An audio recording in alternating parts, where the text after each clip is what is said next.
اور انہوں نے مجھے جاب کی آفر کی اور کہا کہ آپ ہمارے لیے کام کریں لندن میں، ماشاءاللہ بڑا اچھا کام کریں. میں نے کہا اس کا مطلب یہ ہوا کہ آپ میری زبان کو تالا لگا دینا چاہتے ہیں، کیونکہ اگر میں آپ کا نوکر ہو گیا تو پہلے تو سب سے پہلے آپ نے کہہ رہے ہیں کہ اس چینل کو بند کرو.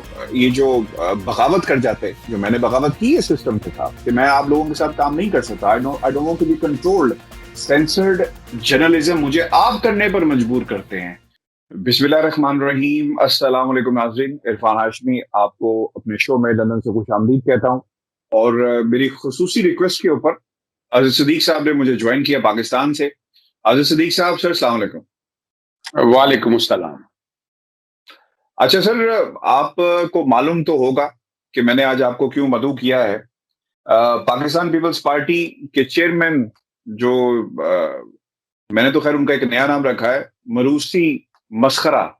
پرابلم ہے، کسی نے پوچھا بھی کہ پاکستان میں لیڈر کیوں پیدا نہیں ہوتے، تو میں نے کہا جب تک یہ مروسی مسخرے پاکستان کے نصیب میں ہے، لیڈر کہاں سے پیدا ہوں گے؟ جس نے سسٹم کی مار نہیں کھائی، جو نیچے سے اوپر نہیں آیا، اس کے دل میں عوام کا درد کیسے ہو سکتا ہے؟ نہیں ہو سکتا. تو بلاول زرداری صاحب کہتے ہیں، انہوں نے ایک ان کی سربراہی میں قائمہ کمیٹی برائے انسانی حقوق کا جو اجلاس ہوا، اور انہوں نے صحافیوں پر حملے اور protection of journalist and media professional bill کے معاملے پر جو ہے وہ وہاں پہ کوئی بات چیت کی ہے، گفتگو بھی کی. ابصار عالم کا ریفرنس دیا گیا، ستور کا ریفرنس دیا گیا، اور اس کے ساتھ ساتھ پاکستانی قوم کے ایک ایسا فریکشن بھی موجود ہے. حامد میر صاحب بہت دل کے بعض لوگوں کے قریب ہیں. تو وہ کہتے ہیں جناب اب تو میں پاکستان سے باہر دنیا کے بڑے بڑے اخباروں میں لکھ رہا ہوں. تو وہ سر آج کل بہت بڑے صحافی ہو گئے ہیں. تو حامد میر صاحب لکھ رہے ہیں، اور حامد میر صاحب کی صحافت کو بڑے بڑے جو دنیا کے انگریزی جریدے ہیں وہ اٹھا بھی رہے ہیں.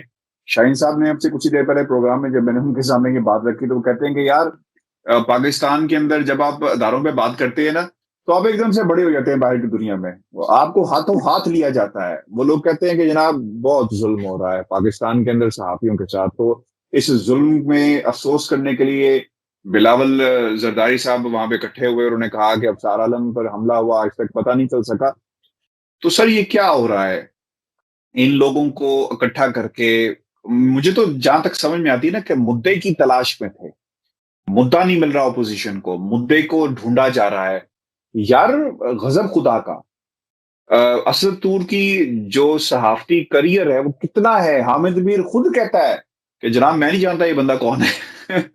اظہار یکجہتی کے لیے پہنچا ہوں. جی عزیز ایک صاحب، بہت شکریہ. نام آپ کا بہت پسند کیا گیا ہے، بڑی تعریف آئی، بلکہ مجھ سے بھی وہ نام شیئر کیا. مجھے نہیں پتا تھا کہ وہ نام آپ کا تجویز کیا ہے. تو بائی چانس جب ویڈیو دیکھا تو پتا لگا جی وہ آپ نے تو نام بڑا اچھا دیا. اور نام آپ نے اس لیے آج سے اچھا دیا ہے کہ بنیادی طور پر لیڈرشپ کی کوالٹیز چاہیے. You need to have a statesman. تو یہ مسخرے کا یہ کام ہے نا، یہ جتنے کام ہے مسخرے کی ہے نا. وہ جو اجلاس بلایا تھا وہ مسخرہ پن کیا نا. آپ یہیں سے اندازہ لگائیں نا، 5th جنریشن وار ہے جو بیرونی ایجنڈا ہے. حامد بھی جو کہہ رہا ہے کہ بیرونی دنیا میں بک رہا ہے، تو کوئی ڈاؤٹ رہے گی آپ کی بات؟ یہ کس کا بیانیہ بک رہا ہے؟ جو این ڈی ایس بیچ رہا ہے. یہ کس کا بیانیہ بک رہا ہے؟ جو موساد بیچ رہا ہے. یہ کس کا بیانیہ بک رہا ہے؟ جو سی آئی بیچ رہا ہے. یہ کس کا بیانیہ بک رہا ہے؟ جو M/5 M/6 اور را بیچ رہا ہے. اب تو کوئی ڈاؤٹ رہ نہیں گیا. یہ بنیادی طور پر وہ کلاس ہے کہ جس میں انسانیت نام کی کوئی چیز نہیں، اور یہ ایک بڑی پلاننگ کے ساتھ سوچی سمجھی سازش کے تحت یہ سارا سٹیج ڈرامہ کیا ہے. اب کمال کی بات ہے، ان کو کسی کو گولی بھی لگتی ہے، کسی کے ہاتھ پاؤں توڑنے کے لیے آتا ہے، نہ کوئی بازو کٹتا ہے، نہ کوئی ہاتھ ٹوٹتا ہے، نہ کوئی گولی آر پار ہوتی ہے، یعنی گولی کو مار دی ہے. یعنی ان لوگوں کا طریقہ کار یہی ہے. تو میں ایک چھوٹا سا واقعہ بتاتا چلو. میں نے نا انہیں طرز کا ایک گروپ پکڑا تھا آج سے کوئی 8 سال پہلے. 2 بھائیوں کی لڑائی تھی، انہوں نے ایک گروپ تیار کیا تھا باقاعدہ. انہوں نے ڈاکٹر پاس رکھا ہوا تھا، انہوں نے اپنے پاس گنڈے رکھے ہوئے تھے، گولیاں رکھی ہوئی تھی، میجسٹریٹ ان کے پاس تھے. وہ ایک جعلی سا ڈرامہ بناتے تھے. گولیاں ماری، گاڑی پہ گولیاں لگی، اور گولیوں کے جو کھول ہیں وہ باقاعدہ یہاں آپریشن کے ذریعے کاٹ کے بیچ میں ڈلوا لیے. اوپر سے جا کر میڈیکل کرایا تو گولی نکل آئی اس میڈیکل میں. اور اس حد تک نہیں ہے، بلکہ اس حد تک ان کے ساتھ وحشی عورتیں بھی تھی. وہ میڈیکل کی رپورٹ پازیٹیو کر دیتے تھے. یہ گینگ پر کیا، اور میجر بشر فوت ہو گیا، اللہ تعالیٰ اس کی مغفرت کرے. اس نے اس گینگ کو بے نقاب کیا اس حد تک تھا کہ ضمانتیں ہوگی 1 مہینے تک باہر نہیں آنے دیا. تو یہ سارے وہ گینگ ہے جس کو آپ کو پتا ہے بنیادی طور پر چلانے والوں میں بڑے کلیئرٹی کے ساتھ نام دے دیے ہیں ان کو. اور کچھ لوگ باہر بیٹھے ہوئے ہیں. حسین حقانی کا نام لے لیں, گل بخاری کا نام لے لیں, وکاس گرایا کا لے لیں, فہد کا نام لے لیں, ابھی گلل اسماعیل بھی ان کے ساتھ مل گئی ہے, اسطور بھی اسی لائن کے اندر ہے. اسطور کوئی جرنلسٹ ہے معذرت کے ساتھ, یعنی اس کا کیریئر کیا ہے, آپ اس کی باتیں سن رہے ہیں تو یعنی ہیرو بننے کی کوشش کر رہا ہے. یہ ہیرو وہ نہیں بننے کی کوشش کر رہا, وہ جو ایجنڈا لے کے آئے ہیں, جو پلانٹڈ کیے ہیں وہ سارے ہیں. اور آپ صرف اس اجلاس کو, بلاول بھٹے کے اجلاس کو اکیلا نہ دیکھیے گا. اس سے پہلے سپریم کورٹ بار ایسوسیشن کے پلیٹ فارم کے اوپر, ایچ آر سی پی, سیپوما کے پلیٹ فارم کے اوپر ان ساروں نے ایک وہ ایجنڈا لے کر چلے. یعنی ان کی ٹریک اس طرح سے ہے کہ پہلے ایک حملہ ہوا, کروایا گیا جان بوجھ کر, اب سہارا عالم پہ پہلے وہ بنایا گیا بنیاد, اس کے بعد اسد طور پہ حملہ کروایا گیا ان کے اپنے بندوں نے مل ملا کے, اس کے بعد حامد میر نے ایسی جان کے تقریر کی. انہوں نے پورا ماحول بنا کر یہ ساری چیزوں کو اگر کڑیوں سے کڑیاں ملائیں گے تو آپ کو سمجھ آ جائے گی کہ ایجنڈا کیا ہے. ایجنڈا صرف اور صرف ایک ہے. بلکہ یہاں ہمارے ایک دوست ہیں, میں نام نہیں لیتا ان کا, وہ تو کافی تحقیق کر رہے ہیں لندن کے اندر کہ جہاں سے جو پیسہ جا رہا ہے منی لانڈرنگ کے ذریعے آ رہا ہے یا پیسہ ان کے اکاؤنٹوں میں جا رہا ہے, وہ تحقیق کر رہے ہیں. وہ سارا ڈیٹا آپ اور ہمارے سامنے رکھیں گے. مجھ سے انہوں نے وعدہ کیا کہ وہ ڈیٹیل ساری میرے سے شیئر کریں گے. اور اگلی بات جو میں آپ کو بتاتا چلوں, اب اسے اگلا ایجنڈا ہے. اسے اگلا ایجنڈا ہے کہ انہوں نے باقاعدہ کوئی ایک دو پروٹیسٹ سٹیج کرنے ہیں, اور یہ بیٹھ کے اسی دن فیصلہ ہوا ہے. آسما جہانگیر کی صاحبزادی بھی ان کے ساتھ ملی ہوئی ہیں, اور آنے والے دنوں میں ایک باقاعدہ پروٹیسٹ کریں گے, اور اس میں کوئی نہ کوئی حملہ کرائیں گے اپنے اوپر, اور شو کریں گے کہ جی ہمارے اوپر دیکھیں اب ہم باہر نکلے ہیں تو ہمارے اوپر یہ پھر اپنا ڈیفینیٹلی الزام آئی ایس آئی کے اوپر لگائیں گے. لیکن دکھ اور افسوس اس مقام کا ہے کہ آصف علی زرداری نے یہ مسخرے کو لا کر سامنے کھڑا کر دیا ہے, اور نام بھی سنے کون سے ہیں. یعنی ابصار عالم آ گیا, طلعت حسین کو بلا لیا, وہ ابھی شیریں مزاری کی بیٹی ہے, یعنی آپ اندازہ لگائیں, اس کو بلا لیا. یہ کون لوگ ہیں؟ یعنی ان کو کوئی ضرورت نہیں تحقیق کرنے کی. حالانکہ بلانا تھا تو شفا یوسف زئی کو بلاتے, بلانا تھا آپ نے, اگر بلانا تھا تو ملیہ ہاشمی کو بلاتے. یعنی اگر ان لوگوں کے شفا یوسف زئی کے ساتھ جو زیادتی کی, ظلم اس کانٹیکس میں کہ جو زبان استعمال کی اسد طور نے, ذرا وہاں تو سنتے, وہاں تو کھڑے نہیں ہے. کیونکہ وجہ ہے کہ وہ پازیٹیو لوگ ہیں, وہ پاکستانیت کی بات کرتے ہیں. ان لوگوں کو وہ لوگ چاہیے جو پاکستان کے خلاف, فوجی اداروں کے خلاف, ان سب لوگوں کے خلاف, ان کو ایک پلیٹ فارم پہ کھڑا کر کے پھر دکان سجانے کے لیے. ابھی تو باقاعدہ ہمارے ایک دوست جو ہے نا وکیل, وہ سپریم کورٹ بار کو خط لکھنے لگے کہ یہ جتنا آپ نے یہ اجلاس بلایا تھا, یہ پیسہ کہاں سے آیا, کس نے دیا, اس کو آڈٹ کرائیں, ہم باقاعدہ فورینسک کریں گے, ساری چیزوں کو سامنے رکھ کے دیں گے.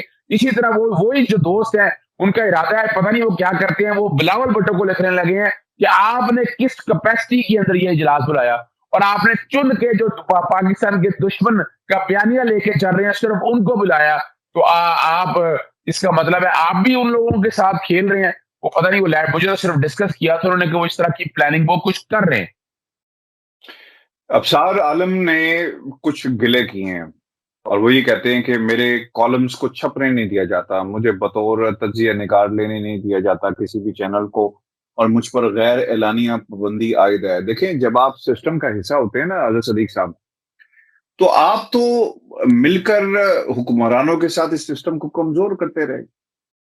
نیوز روم کے اندر ابصار صاحب لائنز دیا کرتے تھے, اور ایسی لائنز جو نون لیگ کے کو بچانے کے حوالے سے ہوتی تھی, اور کوئی جرنلسٹ اس کو ثابت کر دے ایسا نہیں ہے.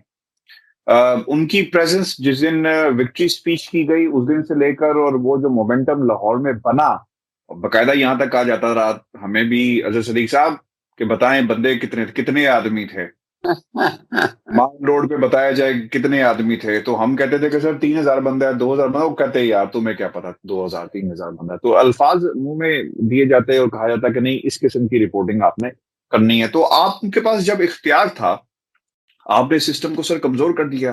آپ جب ڈائریکٹر نیوز تھے تو آپ سسٹم بننے دیتے نا اس وقت, جو نیوز میرٹ پہ رپورٹنگ تھی وہ کرتے. ایسا نہیں ہوا. تو آج آپ کو یاد آنا شروع ہو گیا کہ مجھے بولنے نہیں دیا جا رہا ہے، کیونکہ آپ خاموش رہیں گے تو ذرا زیادہ بہتر ہے، کیونکہ آپ جب بولنا شروع کرتے ہیں تو اس سے نہ کسی کا فائدہ ہو رہا ہے، ہاں نقصان جو ہے وہ اپنا آپ زیادہ کر لیتے ہیں۔ آسمہ شرازی صاحبہ نے کہا، اور سر کیا گفتگو انہوں نے کی ہے، اور وہ یہ کہتی ہیں، چونکہ وہ بھی وہاں پر موجود تھی، زبان بندی کے جو طریقے اس ہائبرڈ حکومت میں اختیار کیے جا رہے ہیں، اس کی مثال پہلے نہیں ملتی۔ مالکان کے ذریعے صحافیوں پر زبان بندی کے لیے دباؤ ڈالا جا رہا ہے، ایک طرف جرنلسٹ پروٹیکشن بل لایا جا رہا ہے، جبکہ دوسری جانب میڈیا اتھارٹی قائم کی جا رہی ہے۔ دیکھیں، یہ میڈیا اتھارٹی تو پوری دنیا کے اندر ہے۔ آ، آپ کچھ کسی بھی شخص کے بارے میں کوئی بات کرتے ہیں نا، یہاں پہ ڈیفیم کرتے ہیں یا جھوٹ بولتے ہیں کسی بھی لیول کے اوپر، حضرت صدیق صاحب، پہلے آپ آف کام کو شکایت لگائیں۔ ریگولیٹر کا کام ہے نا، یہ اتھارٹی کا کام یہ ہے کہ اس کی انڈیپینڈنٹ انویسٹیگیشن ہونی چاہیے۔ ہاں، وہ بلکہ شاہین سبائی صاحب پروگرام میں بتا بھی رہے تھے کہ یہ حکومتی میٹنگز بلائی جاتی ہیں، ایک ٹولہ جا کے نیگوشیشنز کرتا ہے، پھر وہ دو ان کی مانتے ہیں، پھر دو ہماری مانی جاتی ہے، پھر ہم کہتے ہیں ہم تمہاری بات نہیں مانتے، تو ڈیلنگ ٹیکٹکس کر کے اس چیز کو کھینچا جاتا ہے۔ سنجیدگی سر دونوں طرف نہیں ہے۔ اظہر صاحب، سنجیدگی کا معیار یہ ہے، نمبر گیم کو بڑھانے کے لیے یہاں پر تو پی این کو بھی صحافی بنا کر کھڑا کر دیا جاتا ہے، آفس بوائے کو بھی صحافی بنا کر کھڑا کر دیا جاتا ہے، ورکنگ جرنلسٹ کی تمیز نہیں ہے۔ اب آپ دیکھیں کہ وہ لوگ جنہوں نے اس پروفیشن میں کئی سال گزار دیے، کل کے یوٹیوبرز اٹھ کے کہتے ہیں کہ جناب آپ تو صحافی نہیں، کس چینل کے لیے کام کرتے ہیں؟ میں آپ کو بڑی ذمہ داری کے ساتھ کہہ رہا ہوں، آیا اور انہوں نے مجھے جاب کی آفر کی اور کہا کہ آپ ہمارے لیے کام کریں لندن میں، ماشاءاللہ بڑا اچھا کام کریں۔ میں نے کہا اس کا مطلب یہ ہوا کہ آپ میری زبان کو تالا لگا دینا چاہتے ہیں، کیونکہ اگر میں آپ کا نوکر ہو گیا تو پہلے تو سب سے پہلے آپ نے کہنا ہے کہ اس چینل کو بند کرو، اور یہ 1 1.5 لاکھ 2 لاکھ لوگ جو چینل کو دیکھتے ہیں، ان تک وہ پھر سچ نہیں پہنچ پائے گا، تو آپ کنٹرول کر لیں گے۔ تو یہ موقع تو سر ان لوگوں کے پاس بھی تھا نا، کہ سیٹ کی نوکری نہ کرتے، اس یہ جو بغاوت کر جاتے، جو میں نے بغاوت کی ہے سسٹم کے ساتھ، کہ میں آپ لوگوں کے ساتھ کام نہیں کر سکتا، I don't want to be controlled, censored journalism مجھے آپ کرنے پر مجبور کرتے ہیں۔ یہ آزادی صحافت نہیں ہے حضرت صدیق صاحب کہ آپ ایک بڑے ادارے میں کام کریں اور آپ کام کر رہے ہیں، اس سے تو آپ کو صحافی مانا جائے گا۔ الحمدللہ اس پلیٹ فارم سے سٹوریز بریک کی ہیں تو مین اسٹریم میڈیا نے بھی ان کو پک کیا، تو آپ کو آپ کے اوپر چھاپ نہیں ہوتی کہ آپ بڑے ادارے میں ہوں گے تو آپ صحافی ہیں۔ سر یہ بھی ایک مسئلہ ہے، اور ان لوگوں نے اس سسٹم کو سر کمزور کیا ہے۔ میں تو سر اٹھ کھڑا ہوا ہوں، اور انشاءاللہ کسی ادارے کے لیے کام نہیں کریں گے، اپنی انڈیپینڈنٹ صحافت اسی طرح جو ہے سر میں جاری رکھوں گا۔ اچھا دیکھیے، میں اچھا کیا آپ نے، لیکن میں ان سب چیزوں کو آہستہ آہستہ آپ کے سامنے میں رکھتا ہوں۔ پہلی تو بات ہے، پاکستان میں یہ چیلنج کر رہا ہوں کہ پاکستان میں جتنی آزادی صحافت کے حوالے سے جو مرضی کہنے کے لیے جو یہ بکواس کر رہے ہوتے ہیں، بتائیں یہ چلتا ہے کہ نہیں چلتا۔ آسمہ شرازی جو نواز شریف کی فرمائش کے اوپر انٹرویو ریکارڈ کر کے لندن سے آتے ہوئے، وہ انٹرویو چلا نہیں، چینل نے چلایا نہیں، جو کوئی باتیں ہیں وہ سارا کچھ آپ نے دیکھ لیا، اور وہ پیڈ ایجنڈا تھا۔ ابھی لندن میں آپ کے سامنے یہاں پر ہے کہ میاں نواز شریف کی مرضی کے اوپر باقاعدہ چند اپنا کیمرے لے کر آتے ہیں لوگ، انہی کے مطابق وہ خبر چلتی ہے۔ آپ تو بغاوت کرنے والے میں سے ہیں، آپ تو وہ ایسی بات نہیں کرتے، لیکن انہوں نے یہاں اس حد تک مینج کر لیا ہوا ہے۔ تو یہ ریکارڈ کی چیزیں موجود ہیں، میڈیا کی جو تباہی میں سب سے اگر ذمہ دار ہے تو نواز شریف گینگ، زرداری گینگ۔ عمران خان تو کچھ نہیں کر سکا، نہ وہ میڈیا والوں کو لوگوں کو اپنے پاس لا سکا، نہ ان کی چاپلوسی کر سکا۔ اور ان لوگوں نے جو کہ چاپلوسیاں کی، اور یہ آپ فائدے دیتے رہتے آپ کے سامنے، اور یہ ایجنڈا سارا وہی لے کر چل دے۔ بہت شکریہ عزیز صدیق صاحب، آپ کے وقت ابھی آج کا ہمارا شو تھا، آپ نے کمنٹس میں ضرور بھیجیے گا، اور چینل کو سبسکرائب کرنا مت بھولیے گا۔ مجھے اور عزیز صدیق صاحب کو اجازت دیجیے، اللہ نے کے بعد۔